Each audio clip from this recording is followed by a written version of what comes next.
সুপ্রিয় দর্শক সবাইকে স্বাগত জানাচ্ছি প্ল্যানেটারি হেলথ একাডেমিয়া সুরক্ষায় প্রতিদিন অনুষ্ঠানে। আপনাদের সঙ্গে রয়েছে আমি ডাক্তার অমিতা হাসান। আজকে আমরা ক্যান্সার নিয়ে কথা বলতে চাই। বিশেষ করে আমরা জানি যে নন কমিউনিকেবল ডিজিজ বা অসংক্রামক ব্যাধির মধ্যে ক্যান্সার এখন একটি মারাত্মক ব্যাধি হিসেবে পরিচিত, এবং বাংলাদেশে একটা সময় আমরা ভাবতাম যে ক্যান্সার বোধহয় একটি রেয়ার অথবা বিরল একটি রোগ, কিন্তু ক্যান্সার এখন দেখা যাচ্ছে যে এর প্রিভিলেন্স এত পরিমাণ বেশি যে অনেকেই ঘরে ঘরে ক্যান্সার আক্রান্ত রোগী পাওয়া যাচ্ছে।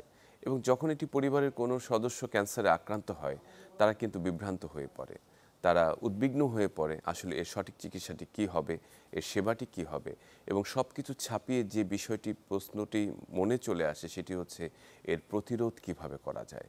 একই সঙ্গে আমাদের সমাজের যে বিভিন্ন স্তরের মানুষগুলো রয়েছে, মধ্যবিত্ত, নিম্ন মধ্যবিত্ত, একেবারেই স্বল্প আয়ের মানুষগুলো, তারা যখন এতে আক্রান্ত হয় তারা আরও বেশি বিভ্রান্ত হয়ে যায় যে এর পেছনে যে খরচটি রয়েছে, সাধারণত ক্যান্সার চিকিৎসায় অনেক বেশি পরিমাণ খরচের প্রয়োজন হয়, সেটি কিভাবে আসবে। তাহলে এই যে সমাজভিত্তিক যে বৈষম্য বা অসামঞ্জস্যতা রয়েছে সেটিও কিন্তু একটি প্রধান কারণ হয়ে, মাথা ব্যথার কারণ হয়ে দাঁড়িয়েছে। এই সবগুলো বিষয় নিয়ে আজকে কথা বলতে চাই, এবং সেজন্য আমাদের আজকে আলোচনা বিষয় আমরা রেখেছি ক্যান্সারের সমাজভিত্তিক প্রতিরোধ, সেবা ও চিকিৎসা।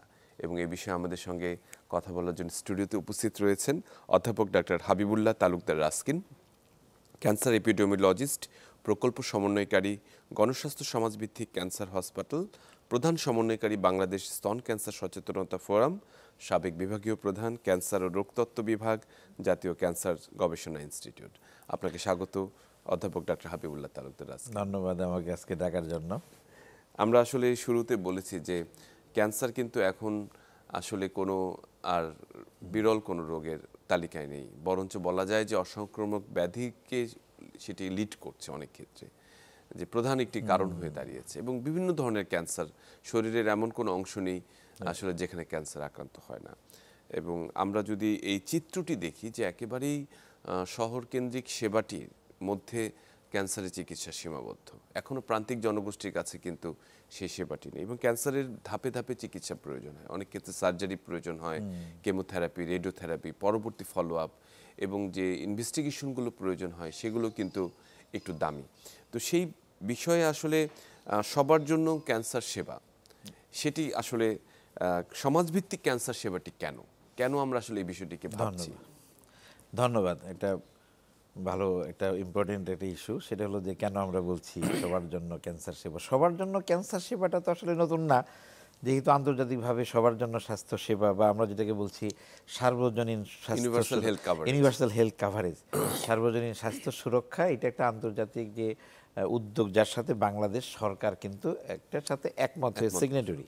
কাজে এইটা আমাদের অস্বীকার করার কোনো উপায় নাই যে আমাদের রাষ্ট্রের একটা দায়িত্ব আছে যে আমাদের সবার জন্য স্বাস্থ্য সুরক্ষা, যেটাকে বলছি সার্বজনীন স্বাস্থ্য সুরক্ষা। এবং তার মূল কনসেপ্টটা হলো যে একজন মানুষ তার আর্থিক অবস্থা যাই হোক না কেন, তার সেবা পাওয়ার অধিকারটা আছে। এবং এই সেবার মধ্যেও আমাদের মধ্যে একটু কনফিউশন, আমরা অনেকেই খুব স্বাস্থ্যটাকে আমরা চিকিৎসার মধ্যে সীমাবদ্ধ করে ফেলি। আসলে তো চিকিৎসার থেকে স্বাস্থ্যটা অনেক বড় পরিসরে যদি আমরা বলি, কারণ শুধু অসুখ না হওয়াটা বা রোগ না হওয়াটাই কিন্তু স্বাস্থ্যের সব কিছু না।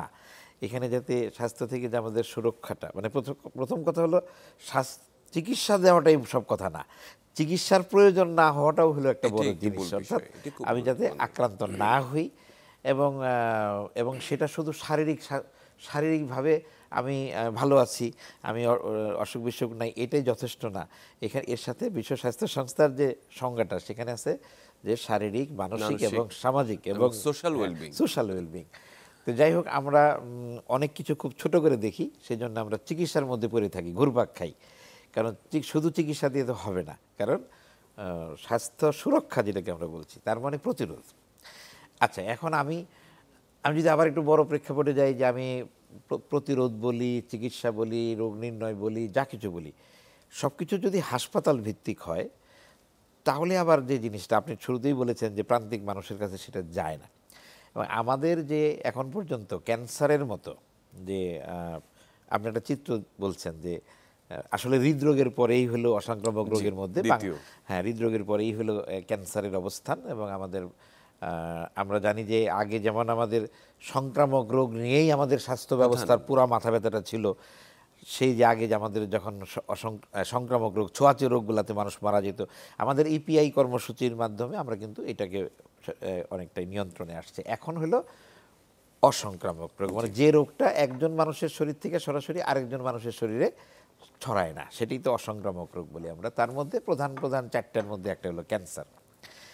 এবং প্রতি বছর বাংলাদেশে 1,67,000 মানুষ নতুন করে ক্যান্সারে আক্রান্ত হয়। এটা হলো আমাদের আন্তর্জাতিক যে সংস্থাগুলা, বিশ্ব স্বাস্থ্য সংস্থার সহযোগী প্রতিষ্ঠান আইআরসি, তারা যে গ্লোবোক্যান নামে যে নিয়মিত যে আপডেটটা দেয়, সেটারই সর্বশেষ ভাষ এই হলো যে 1,67,000 মানুষ, তার বিশাল একটা সংখ্যা।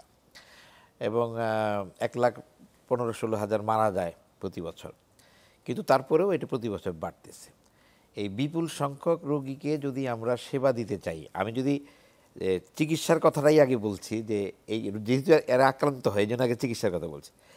এই চিকিৎসাটা দেওয়ার সামর্থ্য আমাদের যে পর্যাপ্ত সুযোগ সুবিধা এখন পর্যন্ত আমরা নিশ্চিত করতে পারি না। এবং বাংলাদেশের মতো দেশে আমাদের হাজারো সমস্যার মধ্যে স্বাস্থ্যক্ষেত্রে যে বাজেট সরকার দিতে পারে, সেগুলি দেখলাম সবার চিকিৎসা সরকার যে করতে পারবে সেটাও না, সম্ভব না, আমাদের খুব সমস্যা। সেই জন্য আমরা বলছি যে চিকিৎসার পাশাপাশি প্রতিরোধের কথা। দ্বিতীয়ত, ওই যে হাসপাতাল ভিত্তিক সেবা, এখন আমাদের ক্যান্সারের চিকিৎসাটা কোথায় আছে? মূলত রাজধানী কেন্দ্রিক। মানে মানুষ এখন পর্যন্ত আস্থা রাখতে পারে, আস্থার জন্য চলে আসে ঢাকাতে। আমাদের একটা জাতীয় ক্যান্সার গবেষণা ইনস্টিটিউট আছে, যেখানে আমি 30 বছর কাজও করেছি, তো সেখানে চলে আসে মহাখালীতে। এবং মেডিকেল কলেজে, সরকারি মেডিকেল কলেজগুলোতে আমি যদি প্রথম 9টার কথা বলি, বা তারপরে যে আরও 5টা 13টা বা 17টার মতো কলেজে, সরকারি মেডিকেল কলেজে ক্যান্সার চিকিৎসার অন্তত একটা বিভাগ আছে, রেডিওথেরাপি একটা বিভাগ আছে। কিন্তু ক্যান্সার চিকিৎসাটা এখন বহুমাত্রিক, আপনারা জানেন, মাল্টি ডিসিপ্লিনারি। একদম। এখন ক্যান্সার বিশেষজ্ঞ মানে যিনি কেমোথেরাপি দিবেন বা রেডিওথেরাপি দিবেন শুধু তাকেই বোঝায় না, ক্যান্সারের যে ডায়াগনোসিস যারা করে তারাও এর মধ্যে আসছে, ক্যান্সারের অপারেশন যারা করে, নারীদের ক্যান্সার নিয়ে যারা ডিল করে, শিশুদের ক্যান্সার, এরকম প্রায় 20টার মতো বিভাগ আছে ক্যান্সারের মধ্যেই এখন বিভাগ হয়ে গেছে। এখন একটি বিভাগ একটা মেডিকেল কলেজে যেটা আগে ছিল সেটা কাজ করতে পারে নাই, মানে সেটা ওই বিভাগ দিয়ে আমাদের মানুষের আস্থা তৈরি হয় নাই যে আমি মেডিকেল কলেজে গেলে আমি ক্যান্সার সেবাটা পাবো। মানুষ চলে আসতেছে কোথায়? ঢাকাতে, শহরে। এবং এই যে সরকার পরবর্তীতে বিভাগীয় ক্যান্সার হাসপাতাল করার জন্য একটা উদ্যোগ নিয়েছিল, এবং সেই উদ্যোগটাকে আবার আমি বলবো মাঝপথে একটু মানে একটু থেমে গেছে এবং জটিল হয়ে গেছে। 3টা রোগ নিয়ে আলাদা একটা হবে। আমরা এই প্রসঙ্গটিতে আসবো, তার আগে যদি আমরা একটু মূল জায়গাটিতে আসি, একজন ক্যান্সার এপিডেমিওলজিস্ট হিসেবে আপনার অনেক ধরনের অভিজ্ঞতা রয়েছে। বাংলাদেশে বর্তমানে আসলে সবার আগে যেটি দরকার, যে সচেতনতার জায়গাটি, যে ক্যান্সার একটি প্রিভিলেন্ট একটি ডিজিজ এবং সমাজ এটি হচ্ছে, অনেকের ধারণা যে এটি কারো কখনোই হতে পারে না, যে মানে সবার হবে আমার হবে না, এই যে ধারণা থেকে আমাদেরকে বেরিয়ে আসতে হবে, যে কেউ আক্রান্ত হতে পারে।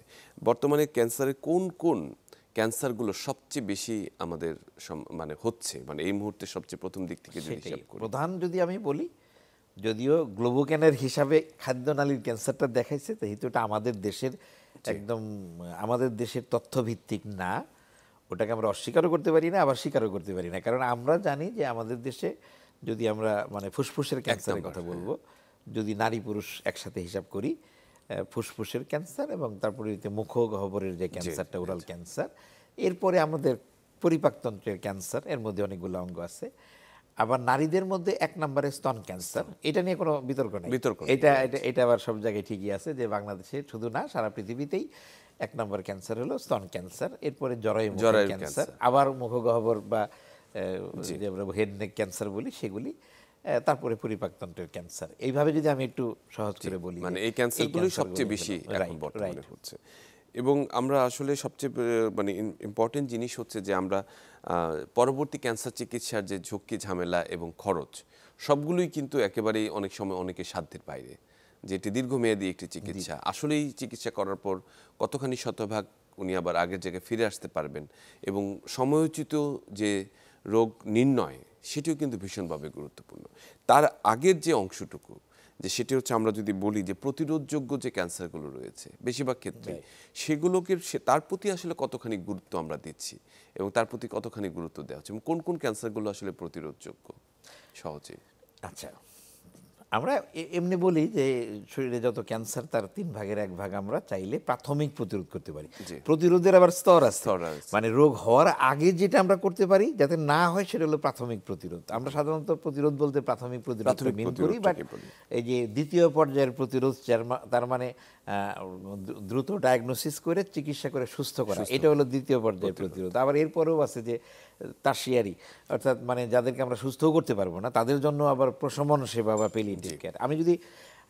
আমি যদি ধরে নিই যে আপনি প্রাথমিক প্রতিরোধটাকে মিন করছেন আর কি, ওভারঅল 3 ভাগের 1 ভাগ ক্যান্সার আমরা প্রতিরোধ করতে পারি যদি আমরা কিছু রিস্ক ফ্যাক্টর আছে ক্যান্সারে সেগুলো যদি আমরা অ্যাভয়েড করে চলি। আবার কিছু প্রোটেক্টিভ ফ্যাক্টর আছে যেগুলো আমাদেরকে ক্যান্সার থেকে সুরক্ষা দেয়, সেগুলো যদি আমরা গ্রহণ করতে পারি বা আমাদের জীবনযাপনের মধ্যে এগুলো আনতে পারি তাহলে আমরা এটা পারি। তো এই গত অক্টোবর মাস আমরা অনেক কাজ করলাম ব্রেস্ট ক্যান্সার নিয়ে। যেমন ব্রেস্ট ক্যান্সার সম্পর্কে একটা তথ্য আমরা দিলাম, অনেকে একটু ধাক্কা খায় যে যদি প্রথম অবস্থায় ধরা পড়ে চিকিৎসা যদি সঠিক পদ্ধতির হয়, কারণ অনেক ভুল পদ্ধতির চিকিৎসাতেও মানুষ যায়, সঠিক পদ্ধতির চিকিৎসা হয় এবং সেটা যদি কমপ্লিট চিকিৎসা, পরিপূর্ণ চিকিৎসাটা হয়, চিকিৎসায় আংশিক নিলাম পরেরটা নিলাম না, এইভাবে যদি হয় আমরা বলছি শতকরা 95% স্তন ক্যান্সার রোগী সুস্থ করা সম্ভব। তার মানে স্তন ক্যান্সারকেও আমি 95% যদি সুস্থ করা যায় তাহলে তো এটা অবশ্যই। আবার আমরা যেমন জরায়ু মুখের ক্যান্সার, এর যে রিস্ক ফ্যাক্টরগুলো আছে, যেমন যে টিকার কথা আমরা বলছি না, যে এইচপিভি টিকা, তো এই টিকা যদি আমরা দিতে পারি একটা বয়সের মধ্যে যদি টিকাটা দিতে পারি তাহলে এটা কিন্তু অনেকটাই প্রতিরোধযোগ্য একেবারেই। আবার যেমন আরো কিছু আছে যে শরীরে যে গ্ল্যান্ড বলি না আমরা, লিম্ফ নোড বা লসিকা গ্রন্থি, যে লিম্ফোমান, এরকম এই ধরনের আছে যেগুলি অনেকটাই মানে সুস্থ হওয়া সম্ভব, আবার প্রতিরোধ করা সম্ভব।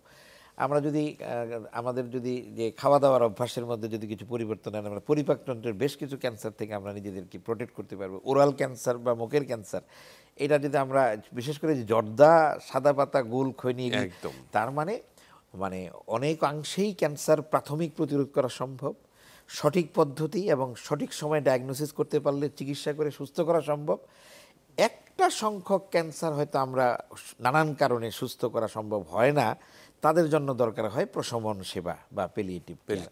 তার মানে সব ধরনের ক্যান্সার রোগীর জন্যই আমাদের কিছু না কিছু কমন রিস্ক ফ্যাক্টর রয়েছে। যারা ভবিষ্যতের ক্যান্সার রোগী তাদেরকেও আমরা প্রোটেক্ট করতে পারি, ক্যান্সার রোগী যারা হয়ে গেল সুস্থও করতে পারি, যারা খুবই নানান কারণে জটিল পর্যায়ে তাদেরকে আমরা পেলিয়েটিভ কেয়ার দিতে পারি। কাজে ক্যান্সারের সেবার বাইরে কাউকে রাখা যাবে না। জি, মানে এই স্পেকট্রামের আওতায় সবাইকে নিয়ে আসতে হবে, বিভিন্ন পর্যায়ের বিভিন্ন মাত্রার। যেটি আপনি একটু আগে উল্লেখ করেছিলেন যে এটা ব্রেস্ট ক্যান্সার সচেতনতা মাস বোধহয় গেল, এবং এখানে আপনারা বড় ধরনের একটি ক্যাম্পেইন করেছেন সমগ্র দেশব্যাপী, যেটি আসলে অনেকেরই নজরে এসেছে। হঠাৎ করে এই সমগ্র নিজে একেবারেই ফিজিক্যালি যে এই ক্যাম্পেইনের প্রয়োজনীয়তা কতটুকু ছিল, এবং আপনার এই বিষয়ে অভিজ্ঞতাটি কি, যে যখন আপনারা সরাসরি ইন্টারেক্ট করেছেন মানুষের সঙ্গে, সাধারণ মানুষের সঙ্গে, তাদের মধ্যে সচেতনতার মাত্রাটা কি আরেকটু বাড়লো? খুবই গুরুত্বপূর্ণ প্রশ্ন, এবং এই প্রশ্ন আমরা সবসময় মুখোমুখি হচ্ছি।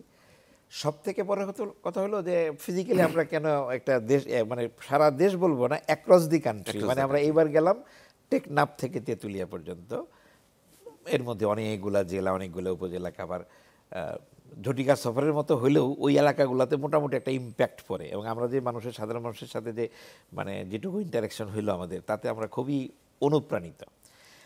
তো এটা আমরা আরও আগে থেকে করে আসছি, এবং এর আগে আরও 3-4টা উত্তরবঙ্গে একবার গেলাম, দক্ষিণবঙ্গে গেলাম, যেটা বৃহত্তর ময়মনসিংহে গেলাম, এবার গেলাম অ্যাক্রস টেকনাফ থেকে তেঁতুলিয়া।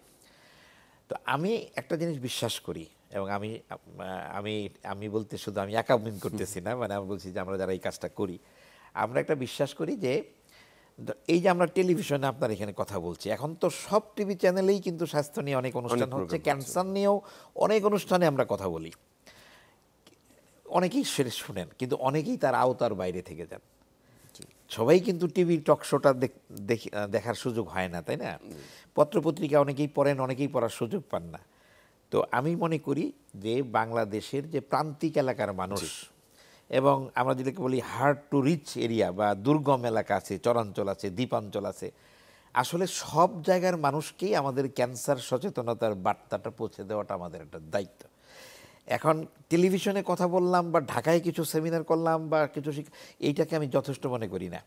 কারণ আমরা যতটা পারি ওই এলাকাগুলোতে, যেমন এবার আমরা এমন কিছু জায়গায় গেছি হয়তো আরও 10 বছরেও কোনো দিন ওইখানে ক্যান্সারের কোনো বার্তা মানে একটা পৌঁছাতো কিনা ওইরকম সন্দেহ বার্তা আছে। পৌঁছানো একটা যথাযথভাবে আর কি, সেটার সুযোগ কবে হবে আমি জানি না। এমন অনেক জায়গায় আমরা গেছি।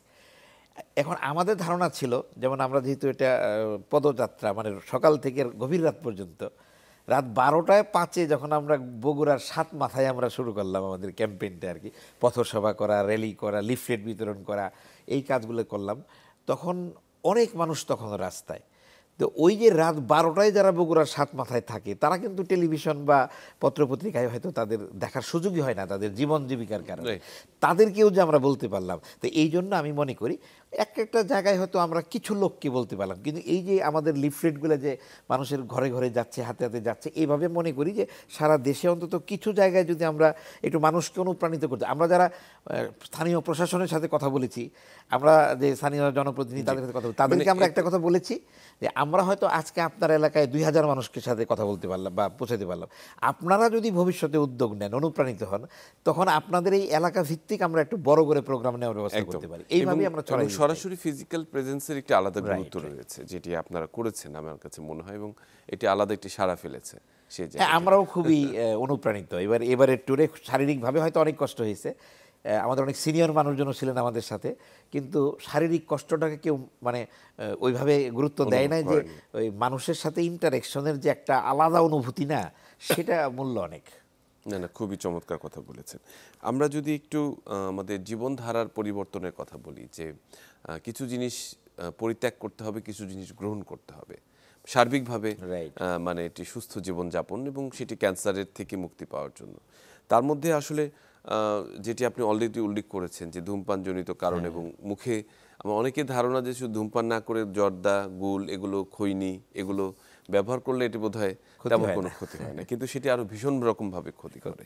এই সচেতনতাগুলো কিন্তু আসলে খুব জরুরি। একই সঙ্গে ফ্রেশ লিফি ভেজিটেবল, যেগুলো আমরা আসলে খাদ্যাভ্যাস থেকে বা শহরকেন্দ্রিক মানুষের কাছ থেকে জীবন থেকে সরে যাচ্ছে, সেই জায়গাটিতে ফিরিয়ে আনা, অতি বাইরের খাবারগুলো গ্রহণ না করা, অনেক সময় অ্যালকোহল বা যেগুলো আমরা বলি যে দীর্ঘমেয়াদী, অনেক সময় হেপাটাইটিস বি ভাইরাস, সেটি একসময় দেখা যায় ক্যান্সারের কারণ হয়ে যাচ্ছে স্ক্রিনিং না করার কারণে। এই জায়গাগুলোতে নিশ্চয়ই আপনারা কথা বলেছেন।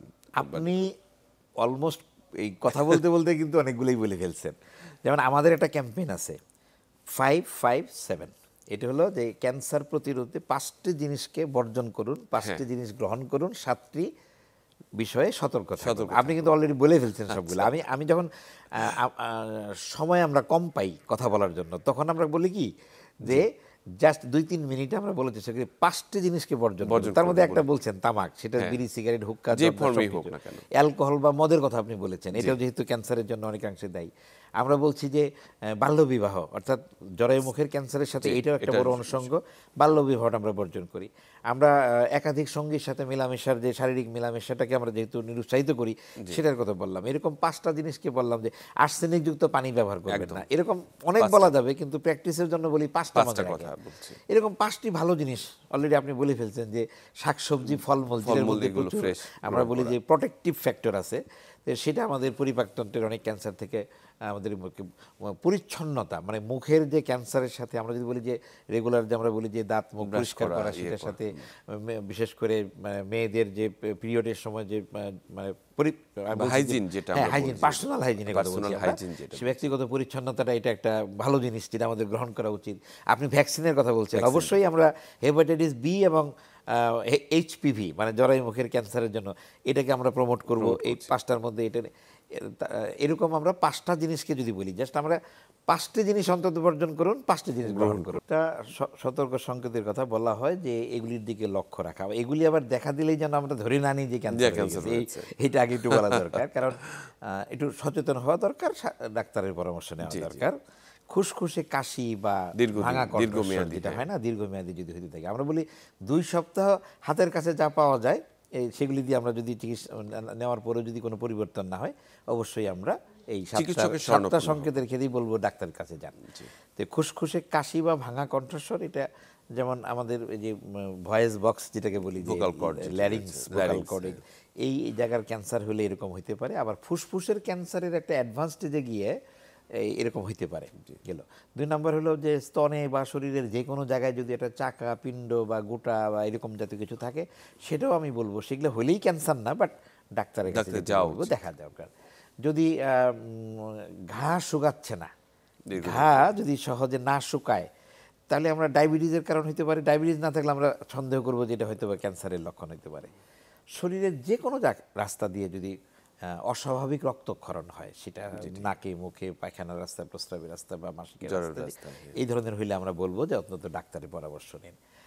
আমরা বলি যে যদি ঢোক গিলতে অসুবিধা হয়, প্রথমে শক্ত খাবার খেতে অসুবিধা হলেও তারপরে পানিও খেতে পারছে না, এটা হলেও আমরা এই যে খাদ্যনালীর ক্যান্সারের লক্ষণটা এরকম। এবং এর সাথে যদি আরেকটা জিনিস বলি, হজমের গন্ডগোল, একটু ভিন্ন ধরনের গন্ডগোল, একবার কনস্টিপেশন হচ্ছে, আবার হয়তো লুজ মোশন হচ্ছে, এই ধরনের যদি অল্টারড বাউল হ্যাবিট যেটা বলি আমরা আর কি। এরপরে হলো যে মলমূত্র ত্যাগের অভ্যাসের পরিবর্তন, যেটা আপনি বললেন যে হয়তো আগে একরকম অভ্যাস ছিল, রাতে একবার টয়লেটে যাইতাম, সারাদিন কাজ করছি, সেখানে মনে হচ্ছে যে না, বারবার একটা ইনকমপ্লিট ভাব এরকম যদি থাকে, এই গেল মোটামুটি। আরেকটা আছে, সেটা হলো যে তিল বা আঁচিলের মধ্যে যদি কোনো সুস্পষ্ট পরিবর্তন থাকে, তিল থাকে, আঁচিল থাকে, সেগুলির মধ্যে যদি হঠাৎ কালার চেঞ্জ হয়ে যায়, খসখসে হয়ে যায়, আকারে খুব দ্রুত বড় হয়ে যাচ্ছে, বা চাপ দিলে বা এমনি এমনি সেখান থেকে কষ, সেটা যদি আবার রক্ত মানে মেশানো হয়, লালচে টাইপের হয়, তখন আমরা বলবো যে আপনি অন্তত একজন ডাক্তারের দেখিয়ে নিন। মানে এই হলো নিশ্চিত উদ্বিগ্ন না হয়ে ডাক্তার দেখিয়ে নিন, মানে এই সাইনগুলো খুবই চমৎকার করে বলেছেন। প্রতিরোধের এই জায়গাটি ভীষণ গুরুত্বপূর্ণ।